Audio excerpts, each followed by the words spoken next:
The summer sun hung low over Beargrass Valley, Montana, on the 18th of July, 2023, casting a weak, golden glow through the suffocating canopy of pine trees.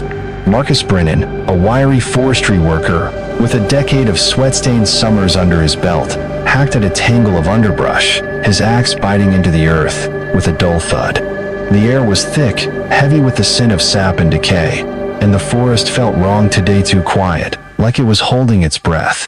His crew was spread out across the valley, marking trees for a routine health survey, but Marcus had wandered deeper than usual, chasing a hunch about a patch of dying pines. That's when his boot caught on something hard, buried under a carpet of moss and fallen needles. He cursed, expecting a rock or a rotted stump, but when he knelt to clear the debris, his fingers brushed cold, rusted metal. "Jesus," he muttered, heart lurching, as he scraped away the dirt. It wasn't a stump. It was a Veolia 1978 Volkswagen van, its once vibrant blue and white paint, now a ghost of itself, swallowed by vines and time. The windows were shattered, moss creeping through the cracks like veins. The van looked like it had been here for years, maybe decades, fused into the forest floor as if the wilderness had claimed it as its own. Marcus's pulse hammered in his ears. He'd heard stories everyone in Montana had about folks vanishing on these back roads, their fates whispered about in dive bars and hunting lodges. But this was real. He pried open the driver's side door, the hinges screaming in protest. The interior was a graveyard of abandoned dreams. Camping gear strewn across the seats, a faded map of Glacier National Park pinned to the dashboard, and a leather-bound journal, its pages yellowed and damp, lying open on the floor. Marcus picked it up, his hands trembling as he read the final entry, scrawled in a frantic, uneven hand. "He's here. Don't trust anyone." The words sent a chill down his spine, colder than the mountain air. He stumbled back, dropping the journal, and that's when he saw a glint of metal under the passenger seat. A camera, its lens cracked but intact, with a single roll of undeveloped film still inside.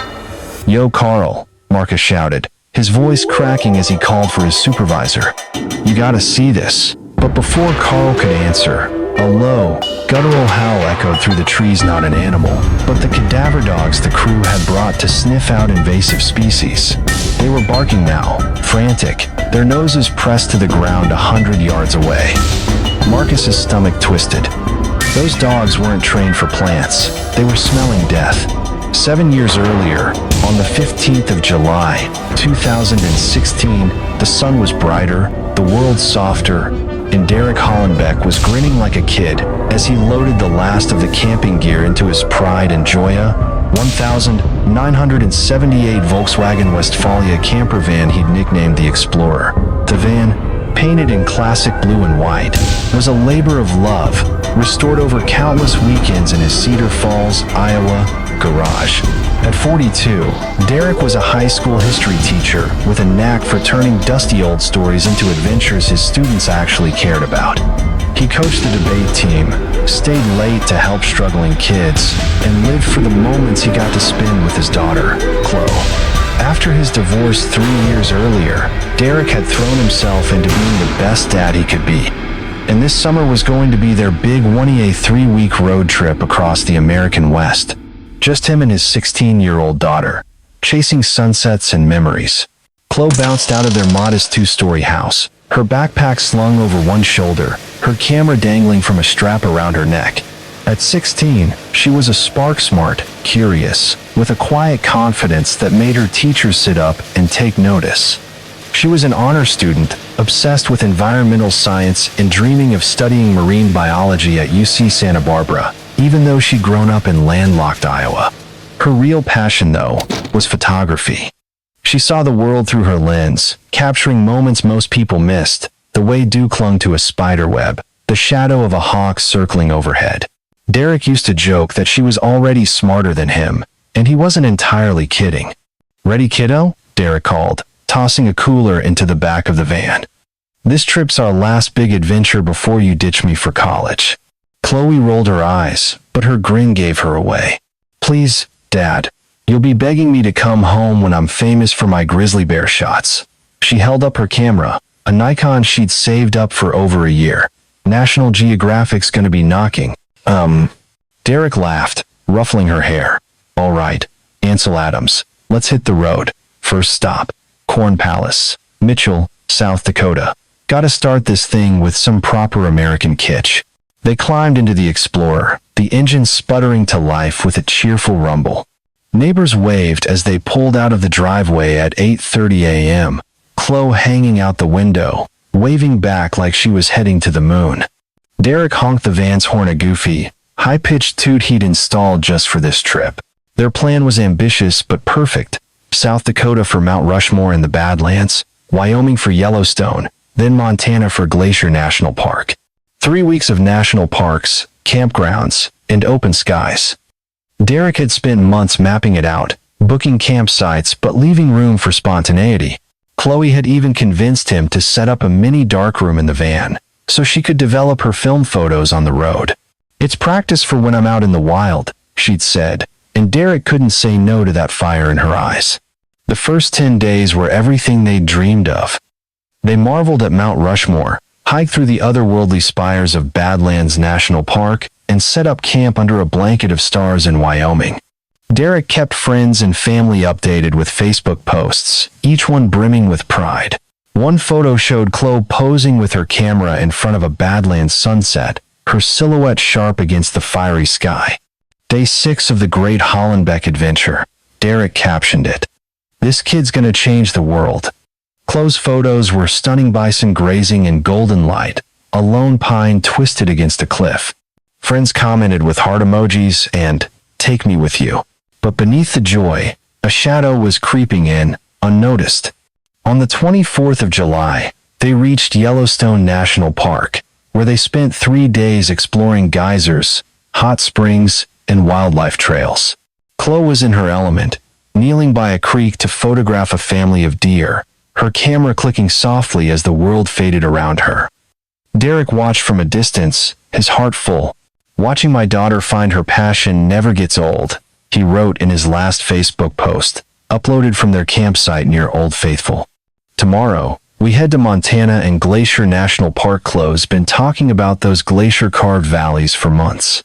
But something happened that night, something small but unsettling. Chloe was flipping through her photos on the van's tiny fold-out table, her brow furrowed. "Dad, look at this," she said, holding up her camera's display. The shot was of a meadow at dusk, golden grass swaying under a purple sky. But in the background, half hidden by a tree, was a blurry figure, a man, maybe, his face indistinct but his posture rigid, like he was watching them. Derek squinted, then chuckled. "Probably just a hiker, kiddo. Or, your camera's playing tricks. These things happen with low light." Chloe wasn't convinced. "I didn't see anyone out there, Dad. It's creepy." She shivered, wrapping her arms around herself. "Feels like someone's been watching us since we got here." Derek pulled her into a hug, his voice steady but his eyes scanning the darkening woods. "You're letting the wilderness get to you. We're fine, I promise. Just you, me, and the Explorer against the world." She nodded, but the unease lingered, a splinter in her mind. They packed up the next morning, the 27th of July, 2016, and said goodbye to their Yellowstone campsite, waving to a few fellow campers they'd befriended. Park rangers later confirmed the blue and white van passed through the north entrance at 10:15 a.m., Derek at the wheel, Chloe snapping photos from the passenger seat. They stopped at a gas station in Livingston, Montana, around noon, where a clerk remembered Chloe buying postcards and Derek picking up a detailed map of Glacier National Park. They were asking about scenic routes, the clerk told police later. The dad said his daughter was a photographer, wanted some off-the-beaten-path views. Security footage caught the Explorer pulling away at 12:23 p.m., heading northwest on Highway 89 toward Glacier. Derek was smiling, Chloe was flipping through her postcards, and the van's taillights glowed red as it disappeared into the distance. That grainy footage would be the last confirmed sighting of Derek and Chloe Hollenbeck alive. Somewhere along those winding mountain roads, their adventure took a deadly turn. The itinerary had them driving 4 hours to a reserved campsite in Glacier National Park, plenty of time to set up before dark. But they never arrived. Derek had told the campground staff their check-in was flexible, and with spotty cell service in the area, their absence didn't raise alarms right away. It wasn't until the 29th of July, when Derek missed a scheduled call with his ex-wife, Linda, that the first whispers of worry began. Linda tried his cell repeatedly, each unanswered ring tightening the knot in her chest. Derek was meticulous about check-ins, a habit born of their custody agreement and his own need to reassure her. When he missed a video call with Chloe's grandma on the 30th of July, Linda knew something was terribly wrong. She called the Glacier campground, heart sinking when they confirmed the Hollenbecks hadn't shown up. On the 31st of July, she reported them missing to the Montana State Police, 4 days after their last trace vanished into the wilderness. Back in Beargrass Valley, 7 years later, Marcus Brennan stood frozen as his crew swarmed the rusted van. Carl, his supervisor, pushed through the underbrush, his face pale. "What the hell is this?" he barked, peering into the van's gutted interior. The dogs were still howling, their handlers struggling to calm them. One of the handlers, a grizzled woman named Tara, met Marcus's eyes. "These dogs don't bark for nothing," she said, her voice low. "Someone died here. Maybe more than one." Marcus's gaze drifted back to the journal, its pages fluttering in the breeze. The words, "Don't trust anyone," burned into his mind, a desperate plea from someone long gone. He didn't know Derek or Chloe Hollenbeck, didn't know their story, but he felt the weight of their fate pressing down on him, heavy as the forest itself. The police were on their way, sirens already faint in the distance, but Marcus couldn't shake the feeling that they were too late, 7 years too late. As the crew waited, a stranger emerged from the tree line, a tall man in a worn flannel jacket, his face shadowed by a baseball cap. He moved slowly, deliberately, like a predator sizing up its prey. "Y'all find something?" he called, his voice smooth but edged with something darker. Marcus's heart skipped a beat. The man's smile was too wide, his eyes too cold, and his hand rested on the hilt of a hunting knife strapped to his belt. "Looks like you're a long way from the main road," he added, stepping closer. "Lucky I found you." The Montana sky burned orange as the sun dipped below the horizon on the 27th of July, 2016, casting long, jagged shadows across the narrow dirt road where Derek Hollenbeck gripped the steering wheel of the Explorer. The 1978 Volkswagen van rattled over ruts and rocks, its engine groaning like it was begging for a break. Derek's knuckles whitened, his jaw tight as he navigated the twisting path deeper into the wilderness. This wasn't Highway 89. This wasn't even close. He'd taken a turn stupidly, he now realized, based on a tip from a gas station clerk in Livingston, chasing a secret spot for closed photos. The map on the dashboard was useless out here, and the GPS had given up miles ago, spitting out nothing but static. "Dad, you sure this is right?" Chloe asked from the passenger seat, her voice small but sharp with unease. She clutched her Nikon, her fingers tracing the lens like it was a lifeline. At 16, Chloe was no stranger to her dad's occasional detours. She'd grown up on his, "let's see where this road goes," adventures, but this felt different. The pines loomed taller here, their branches clawing at the sky, and the air through the open window carried a damp, earthy chill that made her skin prickle. Derek forced a grin, more for her than himself. "Relax, kiddo. That lady at the gas station swore this road's a shortcut to some killer views. You'll be snapping shots for National Geographic in no time." He glanced at her, hoping his confidence would stick. Truth was, his gut was screaming that he'd screwed up. The road was barely a trail, overgrown with weeds, and they hadn't seen another car in over an hour. But admitting that to Chloe? Not an option. She was his rock, his reason, and he'd be damned if he let her see him rattled. Chloe didn't buy it. She shifted in her seat, peering out at the darkening forest.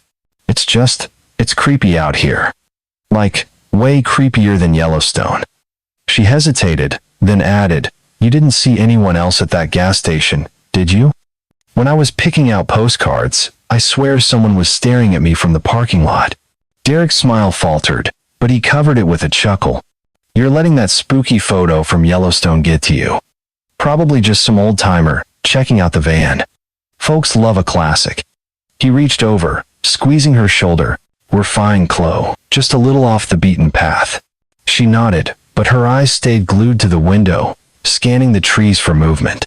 That photo, the blurry figure in the meadow, had been gnawing at her since last night. She tried to brush it off, like Derek said, but the feeling of being watched hadn't left. It was heavier now, pressing down like the weight of the forest itself. Rewind to 10 days earlier, the 17th of July, 2016, and the Hollenbecks were in their element. The Badlands of South Dakota stretched out before them, a maze of eroded spires and sun-scorched earth that looked like something out of a sci-fi flick. Derek and Chloe had set up camp at a dusty site off Cedar Pass, the Explorer parked under a scraggly cottonwood. The air was warm, thick with the scent of sagebrush, and the stars above were so bright they seemed to hum. Derek was sprawled in a folding chair, a cold root beer in hand, while Chloe fiddled with her camera, adjusting settings for a night shot of the Milky Way. Check this out, Dad, she said, holding up the camera's display. The screen showed a test shot of the horizon, the Badlands' jagged peaks silhouetted against a deep purple sky.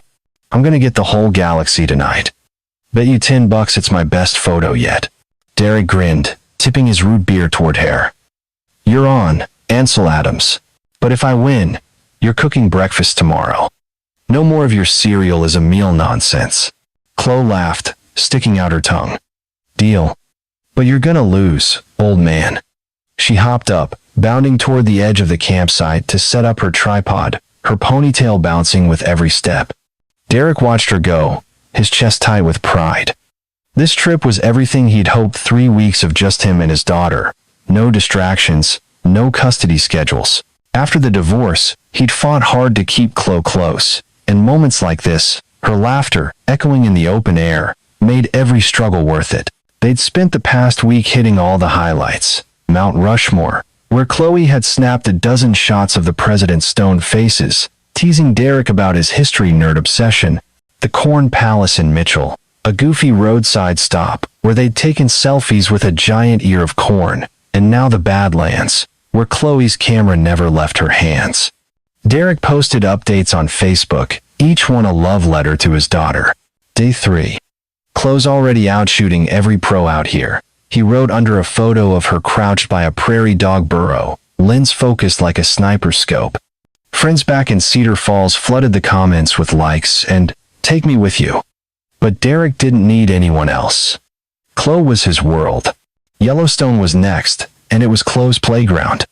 On the 24th of July, they rolled into a campsite near Old Faithful, the van's tires crunching on gravel as they parked under a stand of lodgepole pines. The park was alive, geysers hissing, bison lumbering across meadows, tourists snapping photos like they'd never seen nature before. Chloe was in heaven, darting from one trail to another, her camera clicking nonstop. Derek trailed behind, carrying her extra lenses and a backpack stuffed with snacks, playing the part of proud dad and pack mule. "Dad, look," Chloe called, kneeling by a creek, her lens trained on a family of deer grazing in the distance. The late afternoon light turned the water to gold, and Chloe's face was pure focus, her fingers steady as she adjusted the aperture. "This is it. This is the shot." Derek crouched beside her, his knees creaking. "You're gonna put me out of a job, kid. Keep this up, and I'll be your assistant full-time." She smirked, not taking her eyes off the viewfinder. "Don't tempt me. You'd look good in an apron, hauling my gear." Ugh. They laughed, the sound blending with the rush of the creek, and for a moment, the world was perfect. But perfection doesn't last. That night, as they sat by a campfire, Chloe's unease about the blurry photo surfaced, and Derek's reassurances didn't quite land. The next morning, as they packed up to head for Montana, Chloe found something else, a scrap of paper tucked into her camera bag, the kind you'd tear from a gas station receipt. Scrawled in smudged ink were the words, "Leave before it's too late." "Dad, what the hell is this?" Chloe held it up, her voice trembling. They were at a rest stop just outside Yellowstone, the van idling as Derek checked the oil. She'd been digging for a fresh roll of film when the note fell out.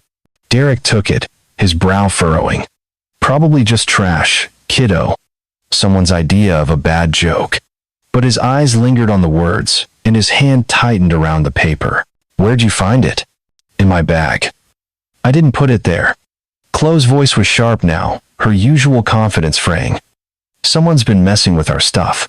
Derek scanned the rest stopa, few RVs, a family eating lunch at a picnic table, a grizzled guy in a trucker hat, filling up his F-150. No one looked suspicious, but the hairs on his neck stood up. All right, he said, forcing calm. We're locking the van from now on. No big deal.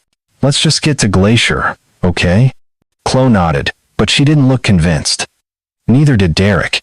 Their last stop before the fateful detour was the gas station in Livingston, a dusty little place off Highway 89 with 2 pumps and a flickering neon sign. Derek filled the tank while Chloe browsed the tiny store, picking out postcards for her friends back home.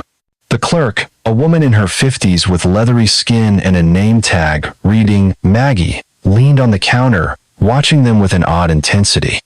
Her hair was pulled back in a messy bun, and her eyes had a glassy, faraway look, like she was seeing something beyond the room.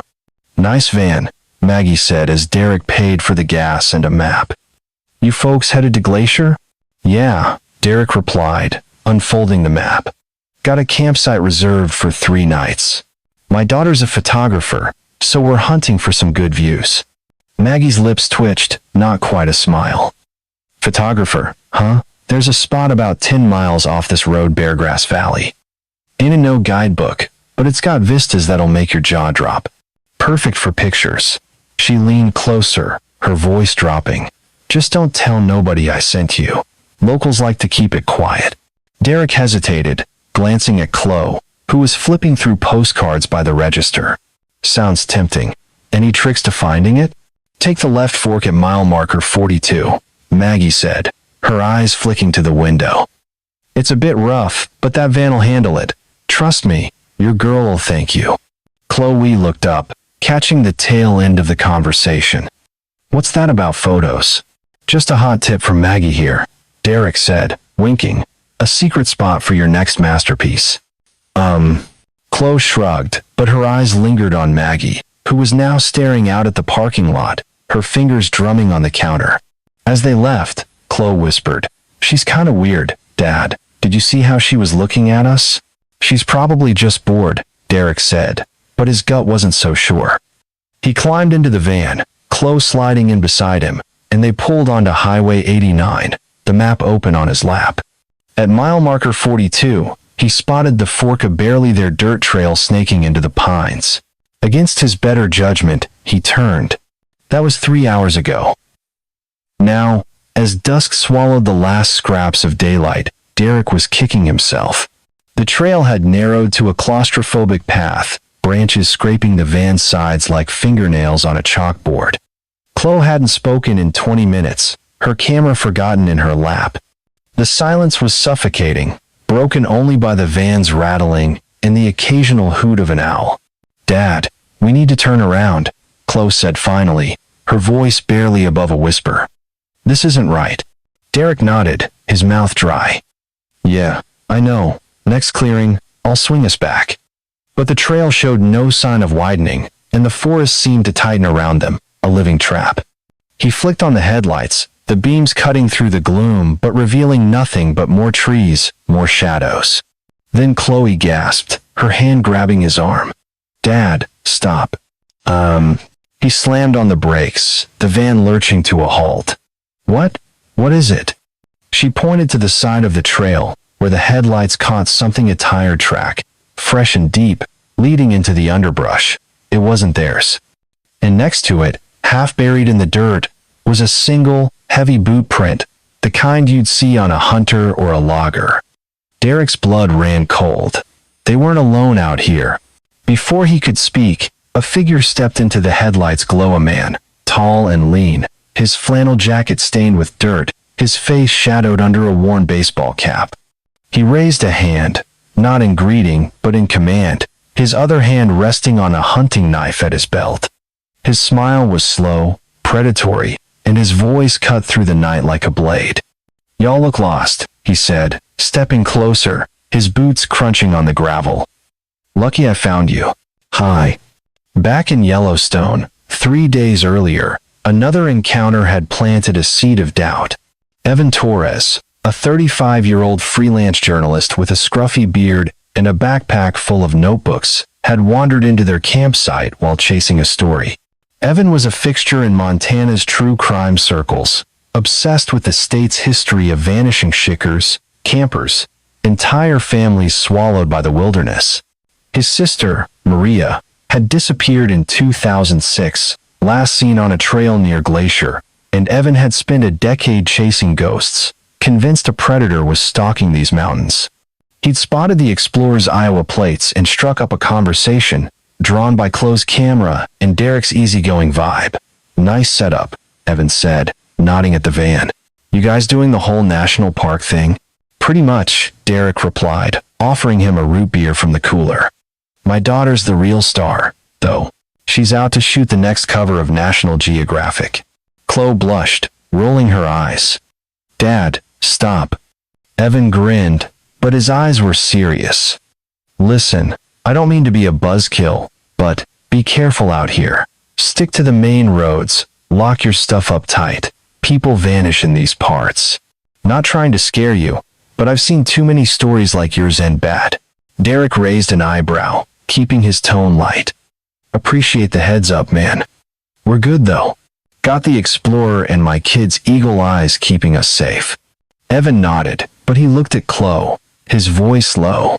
"Trust your gut, kid. If something feels off, don't ignore it." He handed Derek a crumpled business card with his blog's URL scribbled on it.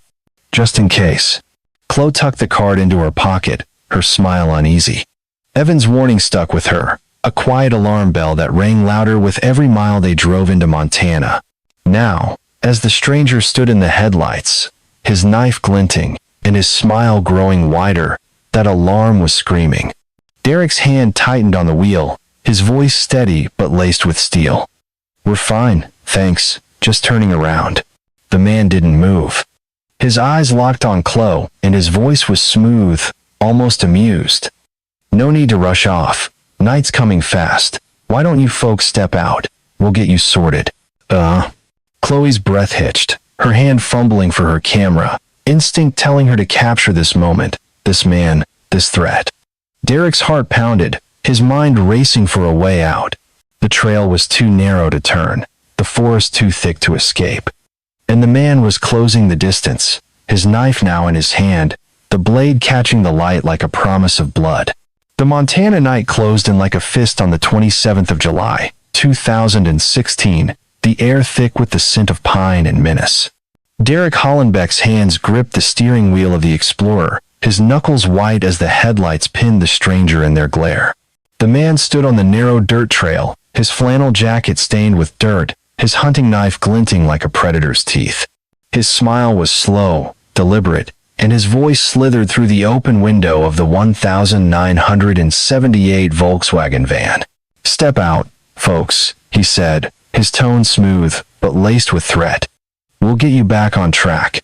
Chloe, 16 and trembling in the passenger seat, clutched her Nikon camera, her instincts screaming to capture this moment, this man, this danger.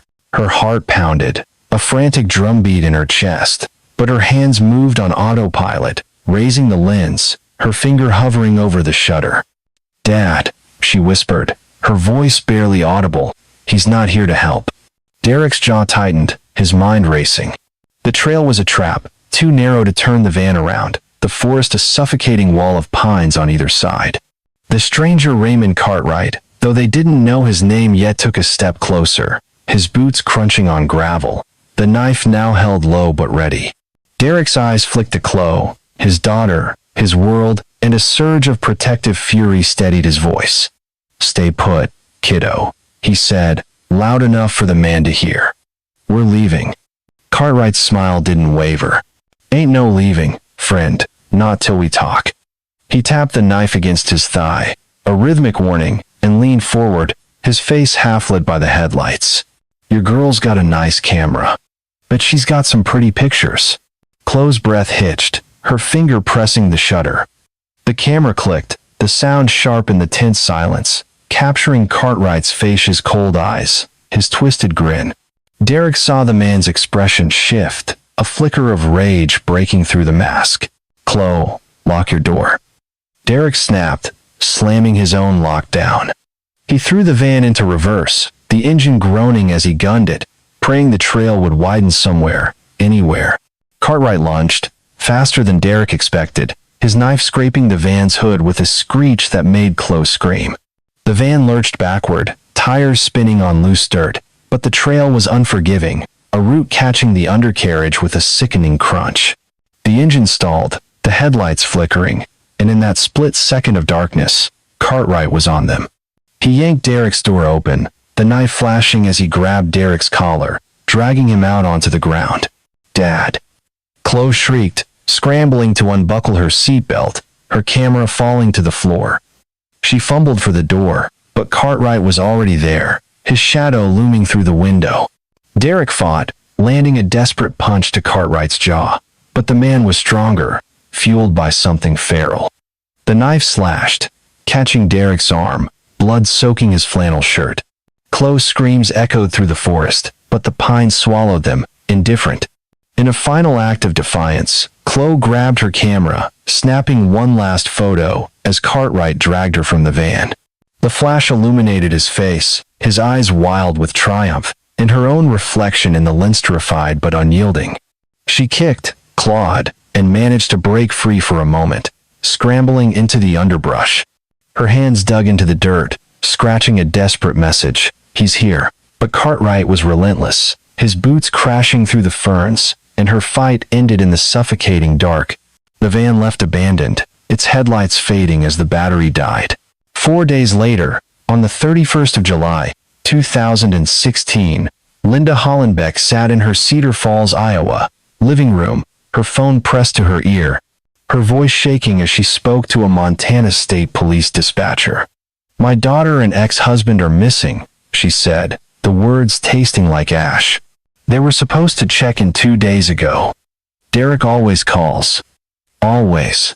Linda, 40, was a paralegal with a no-nonsense streak, but now she was unraveling, her blonde hair tangled from sleepless nights, her eyes red from crying. Chloe was her baby, her spark, and Derek, despite their divorce, was the best dad she could have asked for. The silence from Montana was a knife in her gut. The dispatcher took the details. Derek Hollenbeck, 42, high school history teacher. Chloe Hollenbeck, 16, honor student, last seen leaving a Livingston gas station on the 27th of July, headed for Glacier National Park. Linda mentioned Derek's Facebook posts, the itinerary, the van's Iowa plates. "They're in a blue and white Volkswagen van," she said, her voice breaking. "Please, find them." In Montana, the case landed on the desk of Detective Clara Hensley, a 48-year-old veteran with the Flathead County Sheriff's Office. Clara was a legend in Kalispell, tough, relentless, with a stare that could make suspects sweat. But beneath her hard exterior was a wound that never healed. Her son, Tommy, kidnapped and murdered at age 8, 20 years ago. The loss drove her to the badge, and every missing persons case felt personal, like a chance to rewrite her own tragedy. When she read the Hollenbeck file, her stomach twisted. A father and daughter vanished in her backyard. She wasn't losing this one. Clara hit the ground running, assembling a search team within hours. The focus was Highway 89, the most direct route from Livingston to Glacier, a 120-mile stretch of winding roads and rugged terrain. Search and rescue crews fanned out, helicopters buzzing overhead, their blades chopping through the morning mist. Ground teams scoured rest stops, trailheads, and overlooks, while deputies knocked on doors at every gas station, diner, and motel along the route. Clara herself drove to the Livingston gas station, a squat brick building with a flickering sign, to review security footage. The clerk, a nervous kid named Josh, barely 20, remembered Derek and Chloe. "Yeah, they were here," he said, scratching his neck. Nice folks. The girl bought some postcards, and the dad got a map. Asked about scenic routes for photos. He pointed to a grainy monitor behind the counter. Got him on tape, pulling out around noon. Clara watched the footage, her eyes narrowing. There was the explorer, Derek at the pump, Chloe browsing inside. But something else caught her attention. A woman, mid-50s, leaning over the counter, talking to Derek longer than necessary. Her name tag read, Maggie. Clara recognized her Maggie Brennan, a local who'd worked at the station for years, always a bit odd, always watching. In the footage, Maggie gestured animatedly, pointing to a map, her lips moving fast. Derek nodded, smiling, but Chloe, standing by the postcards, looked uneasy, glancing over her shoulder like she felt eyes on her back. Who's this Maggie? Clara asked, pausing the tape. Josh shrugged. She's been here forever. Kinda weird, talks to herself sometimes. Lives out by Beargrass Valley, I think. Clara's gut pinged.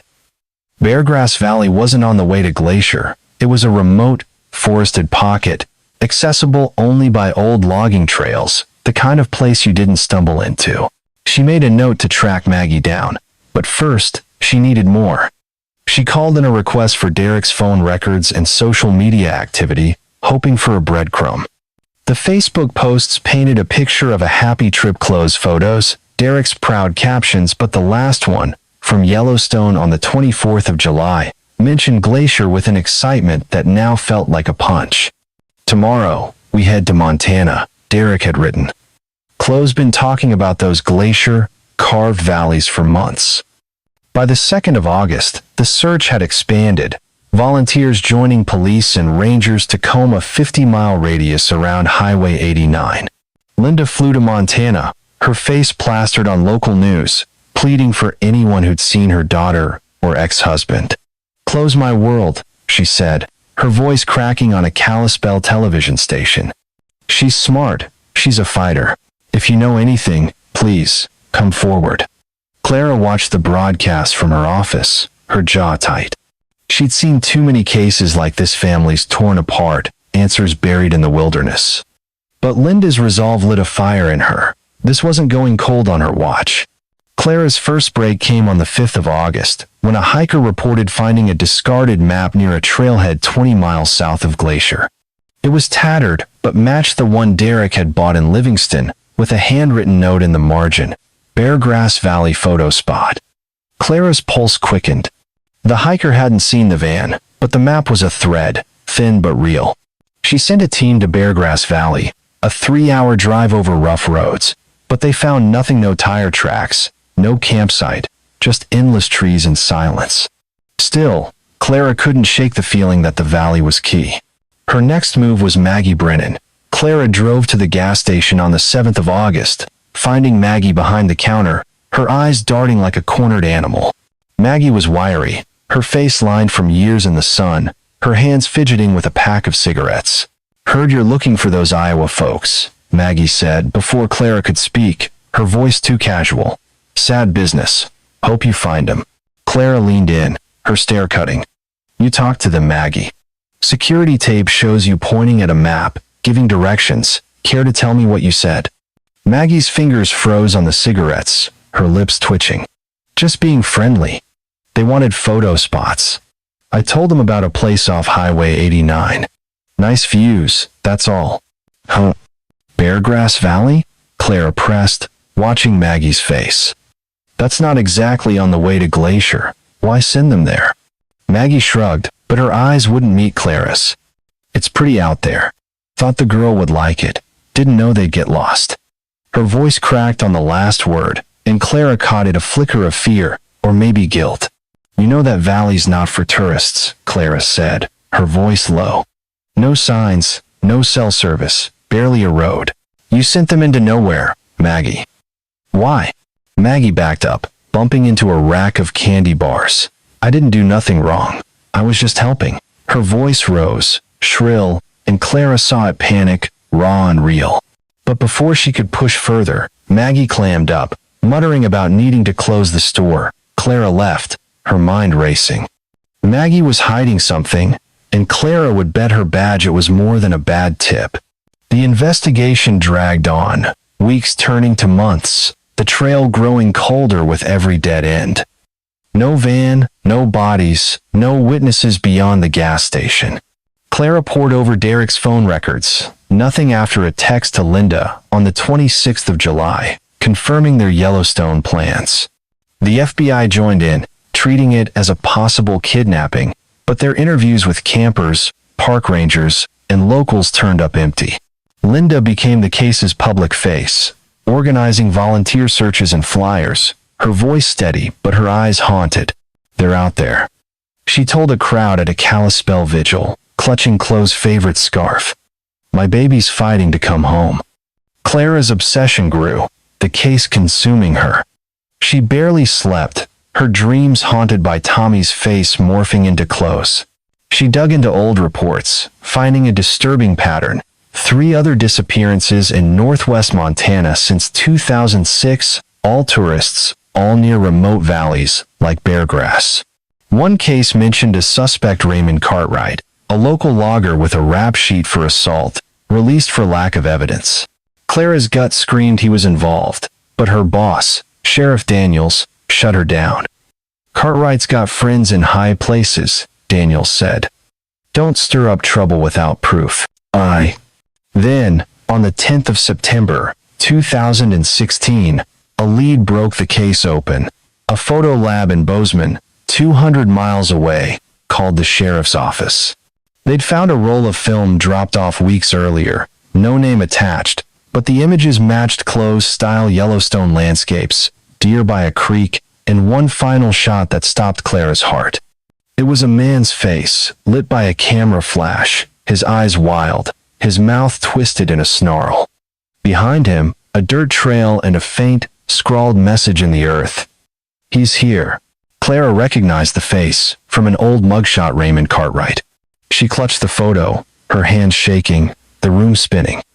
This wasn't just a missing persons case anymore. It was a hunt for a killer, and Chloe had left them a clue, a final act of courage. Clara grabbed her keys, barking orders to her team. "Get a warrant for Cartwright's place, now." But as she raced to her cruiser, her radio crackled with a tip from a nervous locale, a woman claiming she'd seen Maggie Brennan burning papers in her backyard. Papers with sketches of a van. Clara's blood ran cold. Maggie wasn't just a witness. She was in this up to her neck. Detective Clara Hensley's cruiser tore down the gravel roads of Flathead County, Montana, on the 11th of September, 2016, the engine roaring as she pushed past 70 miles an hour. The photo from Chloe Hollenbeck's camera burned in her mind. Raymond Cartwright's snarling face, lit by a flash, with Chloe's desperate message scratched in the dirt. "He's here."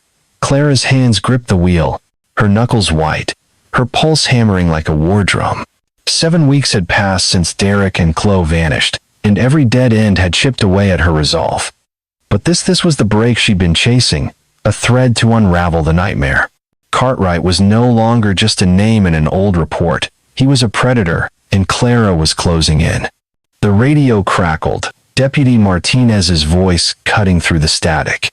"Clara, we got the warrant for Cartwright's place." Judge rushed it. "SWAT's gearing up, but Sheriff Daniels wants you to wait for backup." "And?" "No way," Clara snapped, her voice sharp as a blade. "He's been dodging us for years. I'm not giving him time to bolt." She could picture Daniel's scowl, his warnings about Cartwright's friends in high places, but she didn't care. This case was personal. Chloe's terrified face in that photo was too close to her son Tommy's, frozen in her memory from 20 years ago. She wasn't losing another kid. Her cruiser skidded to a stop outside the Livingston gas station, where Maggie Brennan was last seen burning papers in her backyard. Clara's boots hit the pavement, her service weapon holstered, but her hand hovering near it. The tip about Maggie had come from a neighbor, a jittery old man who'd called the tip line at 2 a.m., whispering about weird stuff behind Maggie's trailer.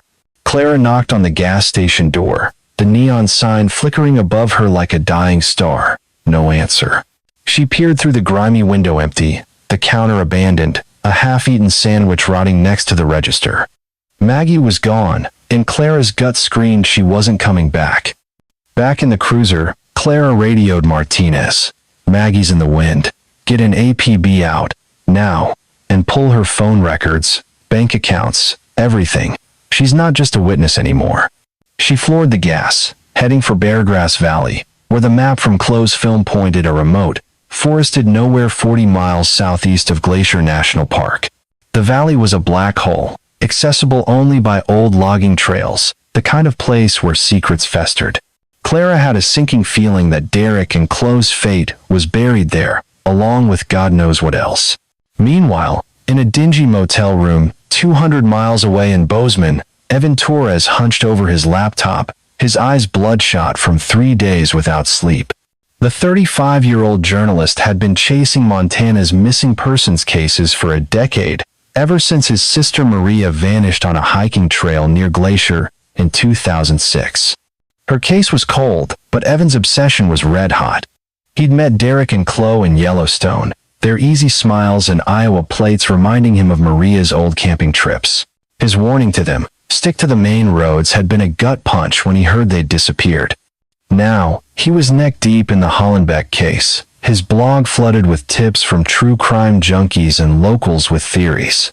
Evan's screen glowed with a scanned image of Chloe's final photo, sent to him by a source in the sheriff's office. Cartwright's face stared back, those wild eyes chillingly familiar. Evan had seen that face before, not in person, but in a grainy police sketch from Maria's case, a suspect never charged. His hand shook as he opened a file labeled Montana Vanishings, a decade's worth of notes on missing tourists, hikers, and campers. 3 cases stood out: a couple from Oregon gone in 2008, a solo camper in 2011, and a family of 3 in 2014, all last seen near remote valleys like Beargrass. No bodies, no arrests, just whispers of a hunter who knew the backcountry better than anyone. Evan's phone buzzed a text from Linda Hollenbeck, Derek's ex-wife, who'd become his ally in the search. "Anything new?" she asked, her desperation bleeding through the words. Evan hesitated, then typed back, "Got a lead, following it tonight. Stay strong." He didn't mention his plan. It was reckless, maybe suicidal, but he couldn't wait for the cops. Cartwright's cabin was 15 miles from Beargrass Valley, a rundown shack locals avoided. Evan had a hunch it held answers not just for Derek and Chloe, but for Maria and the others. He grabbed his backpack camera, flashlight, a pocket knife and drove his beat-up Jeep toward the valley, the moon a thin sliver above the pines.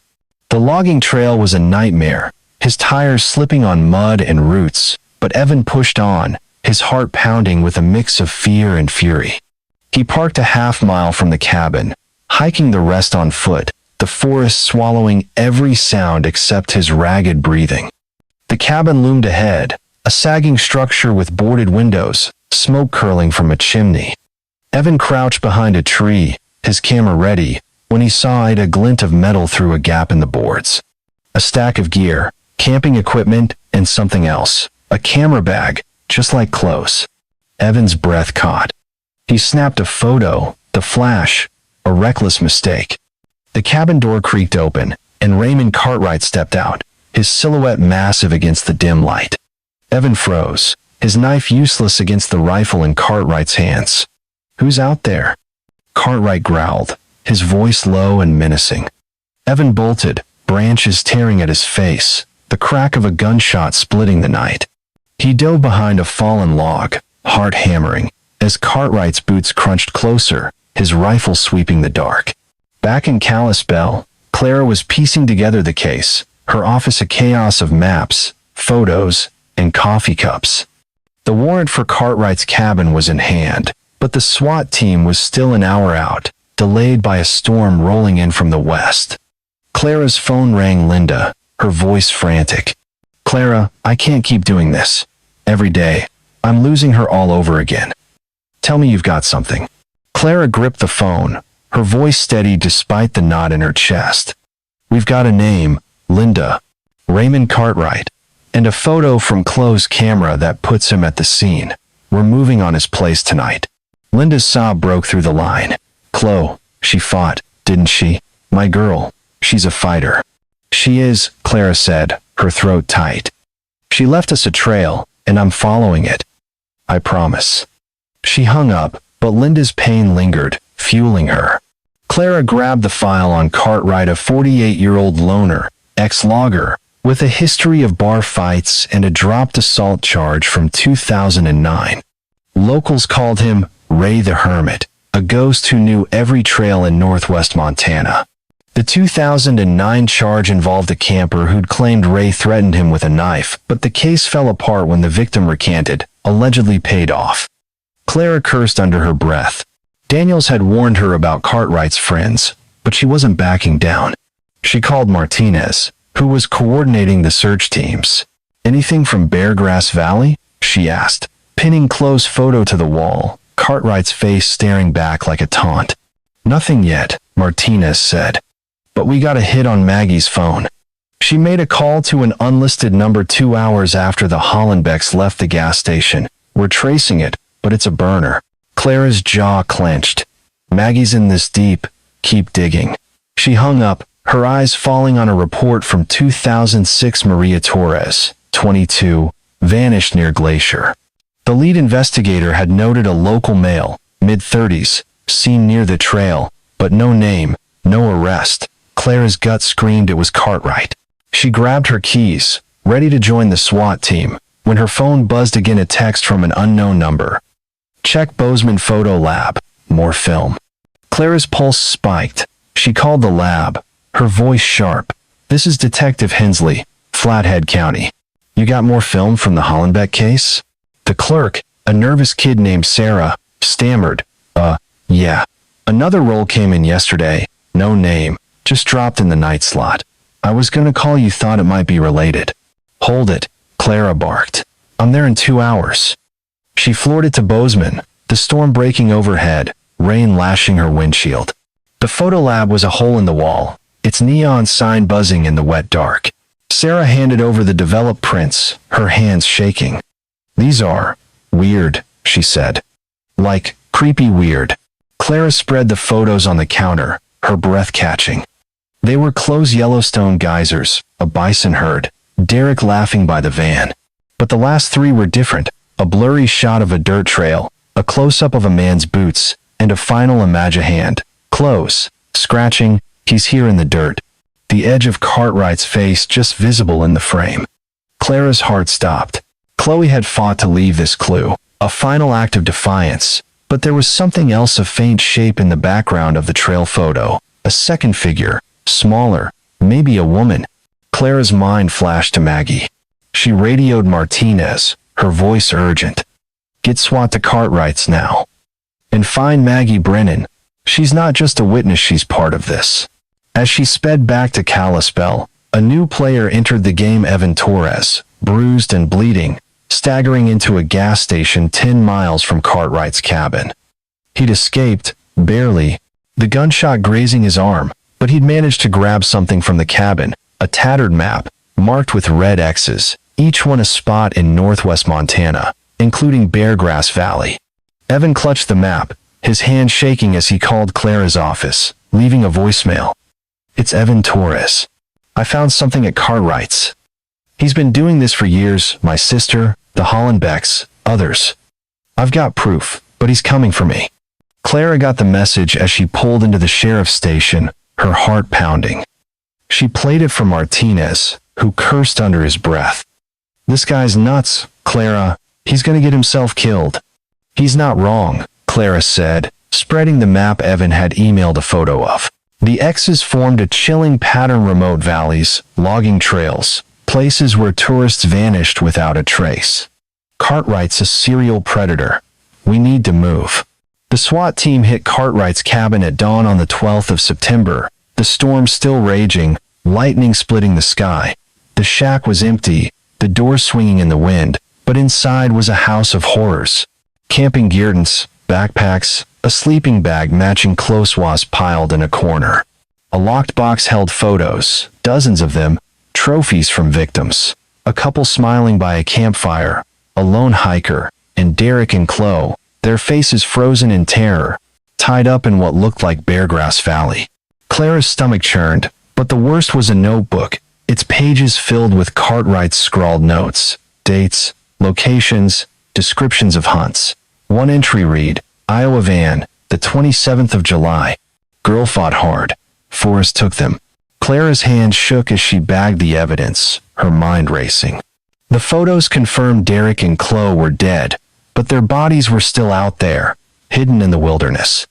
She radioed Martinez, her voice breaking. We've got him. But he's gone, and he knows we're coming. As the team swept the cabin, Clara's phone rang a blocked number.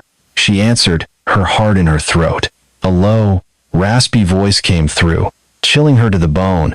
You're too late, detective. The forest keeps its secrets.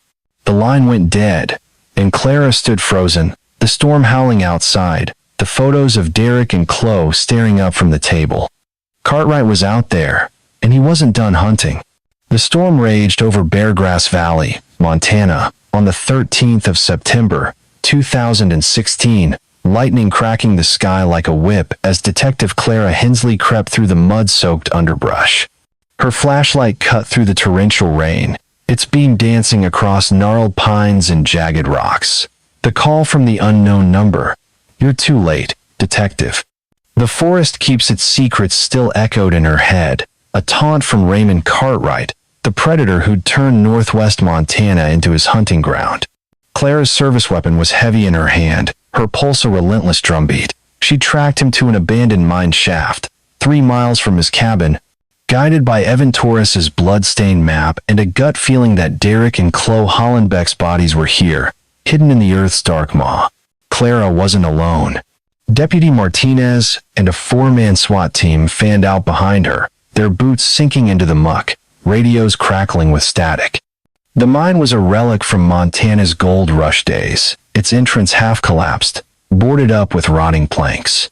Clara's flashlight caught a fresh boot print in the mud Cartwright's. She was sure, the same heavy tread Chloe had photographed in her final, desperate act. The SWAT leader, a grizzled vet named Callahan, signaled for silence, his rifle raised. He's in there, Callahan whispered, nodding toward the mine. We going hot, but careful. Guy's a ghost out here. Clara nodded, her jaw tight. She'd seen the photos in Cartwright's cabin. Derek and Chloe, tied up, their faces etched with terror. The notebook, with its sickening hunt logs, confirmed he'd killed them, along with others, maybe dozens, over the past decade. But Clara wasn't just after justice. She needed answers for Linda, Chloe's mother, who was falling apart in Kalispell. For Evan, the journalist who'd risked his life for the truth, and for herself, haunted by her son Tommy's murder 20 years ago. This ended tonight. Inside the mine, the air was damp and suffocating, the walls slick with moss and decay. Clara's flashlight swept the tunnel, revealing rusted tools and scattered bones. Animal, she hoped, but her gut twisted with doubt. The SWAT team moved like shadows, their steps muffled by years of dust. Then, a sound, a low, scraping noise, like metal on stone. Clara froze, her heart pounding. Callahan pointed to a side tunnel, its mouth barely wide enough for a man. She nodded, leading the way, her gun steady despite the tremor in her hands. The tunnel opened into a cavern, its ceiling jagged with stalactites, the air thick with the stench of rot. In the center, illuminated by a flickering lantern, stood Raymond Cartwright. He was taller than Clara expected, his flannel jacket hanging loose on a lean, wiry frame. His eyes glinted in the dim light, cold and unyielding, a hunting knife in one hand, a rifle slung across his back. Behind him, a pile of gear, camping equipment, backpacks, a camera bag that screamed close at next to a shallow pit, its edges stained with something dark. Well, Cartwright drawled, his voice smooth as oil, his knife tapping his thigh. Detective Hensley, right? Took you long enough. He stepped forward, his boots scraping the stone, his smile a slash of menace. You're trespassing, you know. This is my forest, my rules. Clara's gun locked on his chest, her voice steel. Drop the knife, Ray. It's over. We've got your photos, your notebook, everything. You're done. Cartwright chuckled, a low, guttural sound that made her skin crawl. Done? Nah. The forest decides who stays, who goes. Those folks, your Iowa daddy and his girl, they didn't belong here. Neither do you. His eyes flicked to the pit, and Clara's stomach lurched. She didn't need to look to know what was there. Step away from the pit, Callahan barked, his rifle trained. The SWAT team spread out, cutting off Cartwright's escape, but he didn't flinch. He was too calm, like a predator sizing up its prey. Why'd you do it, Ray? Clara asked, buying time, her flashlight steady on his face. Derek, Chloe, the others why? Cartwright's smile faded, his eyes darkening. This land's alive, detective. It's got a hunger. I just feed it. Tourists, campers, they come stomping through, thinking they own the place. I show 'em different. He tilted his head, his voice dropping to a whisper.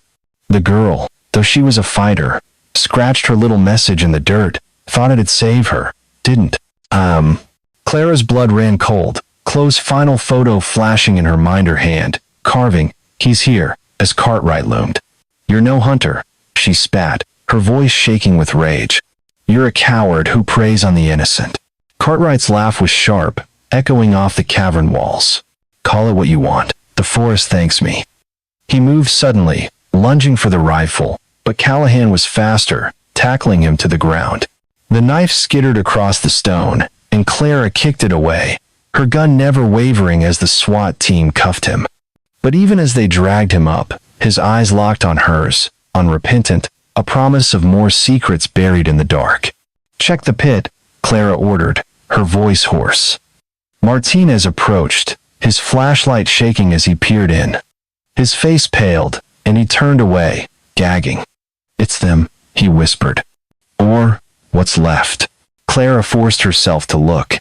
The pit held bones, human, some still wrapped in scraps of clothing, a flannel shirt, a scarf Chloe's mother had described. Clara's knees buckled, but she caught herself, her resolve hardening. "Bag everything," she said, turning to Cartwright. "Where's the rest? What do you do with them?" He grinned, blood trickling from a split lip where Callahan had hit him. "The forest keeps what it wants. You'll never find it all." His words were a knife, twisting in her gut, but she didn't break. She'd get answers, even if it took years. Flashback to the 27th of July, 2016, the night Derek and Chloe's world ended. The Explorer's headlights had died, the van stalled on the narrow trail in Beargrass Valley. Cartwright had dragged Derek from the driver's seat, his knife slashing, blood soaking the dirt.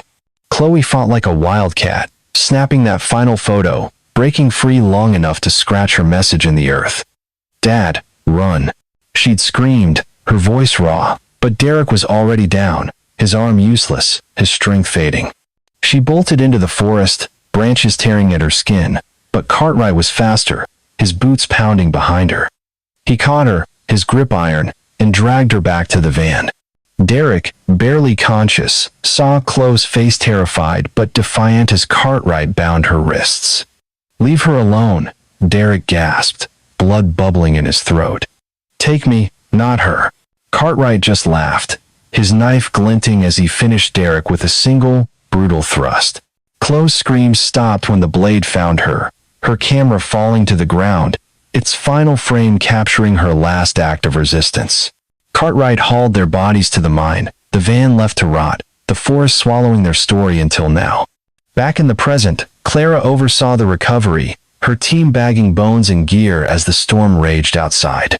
The remains were partial enough to confirm Derek and Chloe, but not enough for a proper burial. Cartwright's refusal to talk gnawed at her, but she had him, cuffed and silent, his eyes still mocking. As they loaded him into a cruiser, a new shock hit. A deputy ran up, his face ashen, holding a crumpled letter found in the mine's entrance.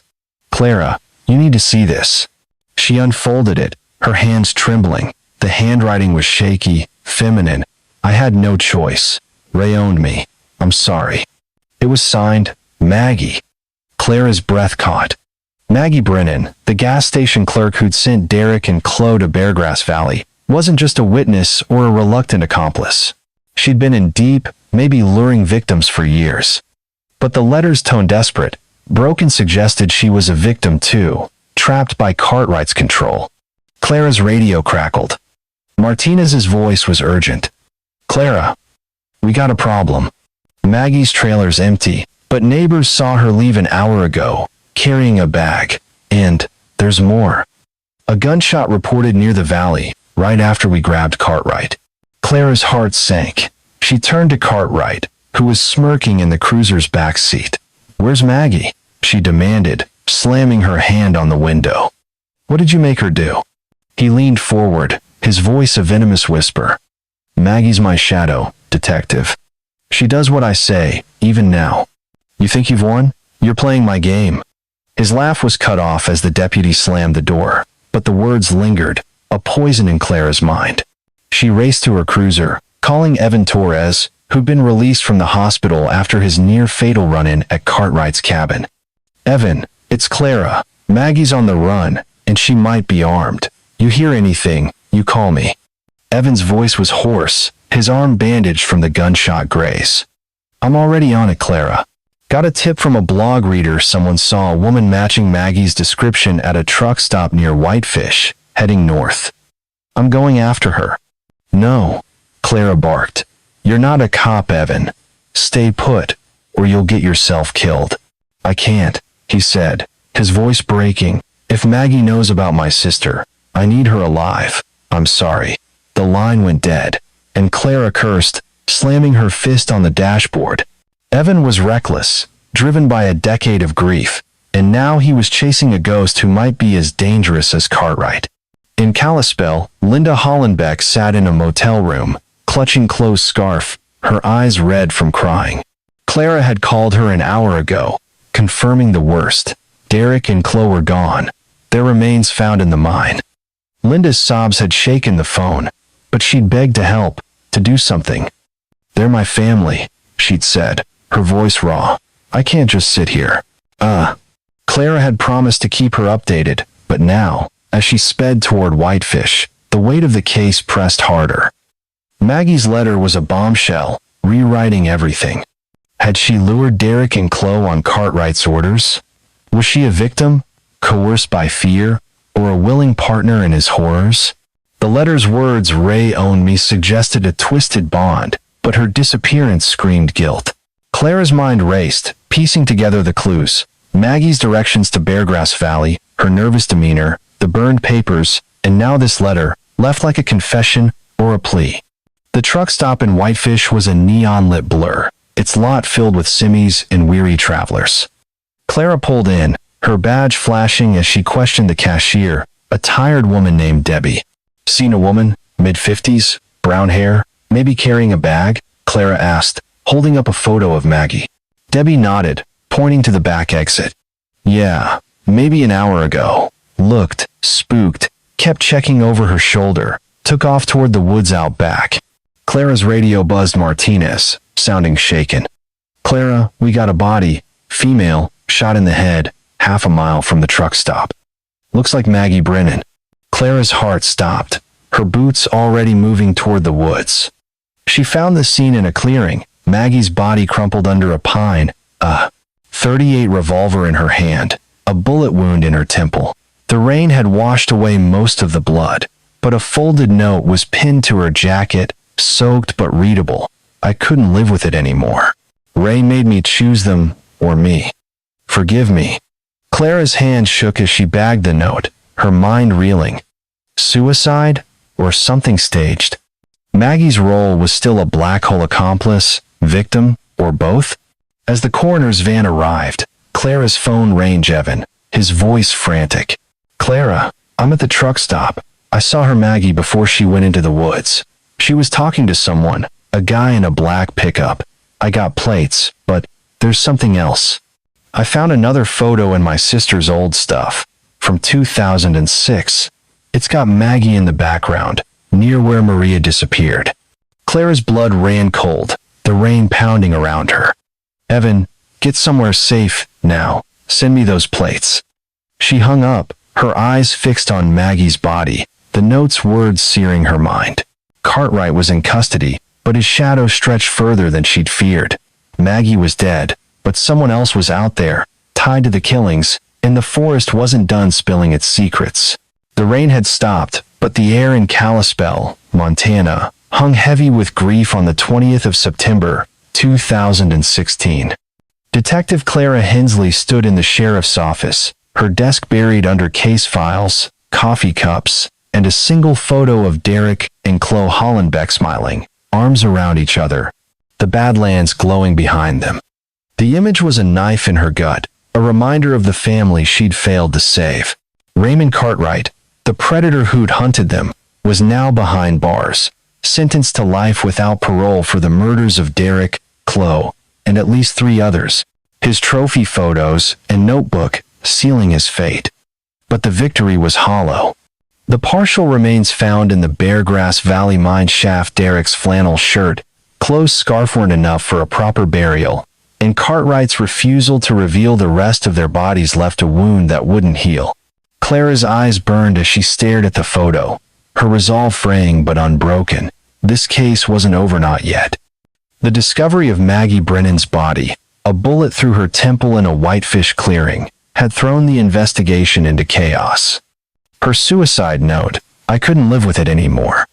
Ray made me choose them or me.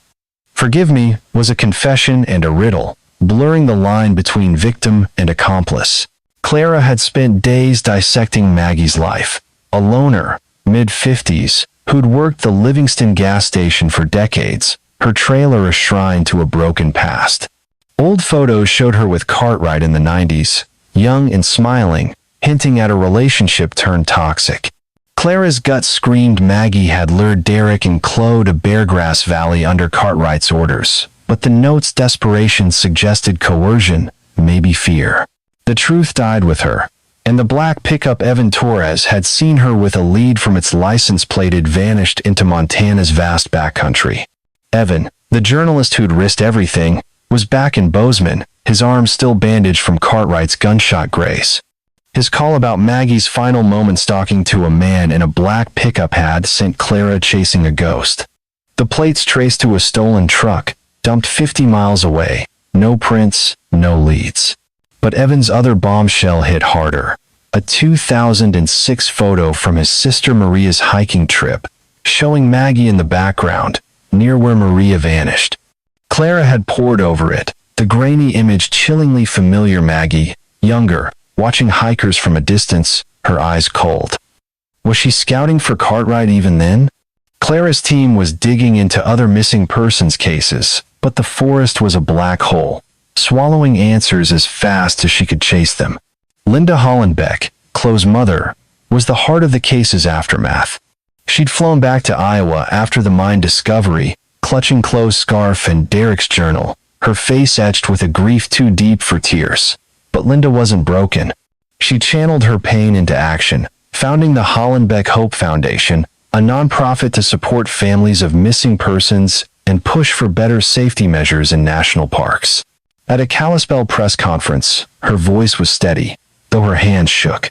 "My daughter and her dad were taken from me," she said, cameras flashing. "But their light keeps me going. This foundation is for them, and for every family still searching." Clara had stood in the back, her throat tight. Linda's strength was a mirror to her own, a reminder of why she'd never quit. "You're doing good, Linda," Clara said afterward, gripping her hand. "Chloe be proud. Iswar." Linda's eyes welled up, but she managed a smile. "She's still out there, Clara. I feel her. Tell me you'll keep looking." "I will," Clara promised, though the weight of those words crushed her. She'd found their killer, but the forest held more secrets, maybe more bodies, maybe more accomplices. Maggie's death wasn't the end. It was a door cracked open to a darker truth. Back at Roosevelt High School in Cedar Falls, Derek's colleagues honored him with a scholarship in his name, awarded to students who shared his passion for history. Chloe's classmates, still reeling from her loss, created a memorial garden behind the school, planting wildflowers she'd loved, and a bench with a plaque for Chloe Hollenbeck, whose lens captured the world's beauty. At the dedication, her environmental science teacher, Miss Larson, announced a photography contest in Chloe's memory, encouraging kids to explore nature through their cameras. "Chloe saw what others missed," Larson said, her voice breaking. "This is how we keep her with us." Evan Torres attended, his camera slung around his neck, his blog now a platform for the foundation. He'd posted Chloe's final photos online, with Linda's permission, turning her talent into a rallying cry. She fought to leave us a clue, he wrote. Let's fight to keep her story alive. But privately, Evan was haunted.